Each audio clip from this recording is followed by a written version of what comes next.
I am very sorry for that. আমি অনেকদিন চেষ্টা করেছি আপনাকে রিচ করার জন্য। সেনাবাহিনীর সাবেক এক কর্মকর্তার কাছে আন্তরিকভাবে ক্ষমা চাইলেন তারেক রহমান।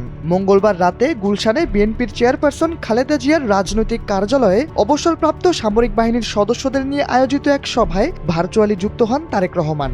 সেখানে বহু বছর আগে করা একটি ভুলের কারণে অবসরপ্রাপ্ত মেজর জেনারেল সৈয়দ ফাতেমি আহমেদ রুবেলের কাছে ক্ষমা চান তারেক রহমান। তিনি মেজর রুমিকে উদ্দেশ্য করে বলেন, আপনার নিশ্চয়ই মনে আছে একটা মিছিলে আমি হেঁটে এসেছিলাম, খালেদা জিয়া ছিলেন সেই মিছিলে। তখন আপনি আমাকে কিছু একটা বলেছিলেন, আই এম ভেরি সরি। আমি সেদিন আপনার সাথে একটু রুড ব্যবহার করেছিলাম। আমি অনেকদিন চেষ্টা করেছি আপনাকে রিচ করার, আমি সুযোগ পাইনি, আজ সুযোগ পেয়েছি। I am really sorry for that.